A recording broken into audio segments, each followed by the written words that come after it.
দেখেন এইখানে একটা রুলস রয়েছে, ইট ইজ হার্ড টু, যার সাথে হবে ভার্বের প্রেজেন্ট ফর্ম মানে V1। তো ইট ইজ হার্ড টু এর অর্থ হলো কঠিন। তো ইট ইজ হার্ড টু এর সাথে যখন V1 কিছু বসাবো, যেমন ধরেন প্লে খেলা, it is hard to play খেলা কঠিন। It is hard to listen শোনা কঠিন। It is hard to take নেওয়া কঠিন।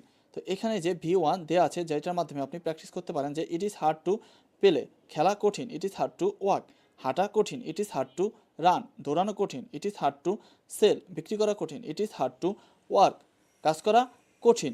তো এখন এখানে আবার পূর্ণাঙ্গ সেন্টেন্স দেওয়া আছে প্র্যাকটিস করার জন্য, যেমন দেখেন ইট ইজ হার্ড টু স্টাডি পড়াশোনা কঠিন, উইদাউট লাইট লাইট ছাড়া।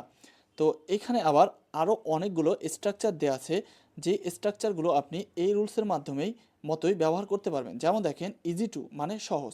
তো ইট ইজ, এটা যদি আপনি প্রথমে বসান ইট ইজ ইজি টু সহজ বাই কেনা, it is easy to play খেলা সহজ, it is easy to listen শোনা সহজ। আবার it is necessary to buy কেনা প্রয়োজন, it is necessary to give দেয়া প্রয়োজন। তো এইখানে অনেকগুলো স্ট্রাকচার আছে, যেখানে আপনি পূর্বে ইট ইজ বসিয়ে তারপরে V1 বসালেই আপনি প্রচুর প্রচুর পরিমাণে বাক্য তৈরি করতে পারবেন, কথা বলার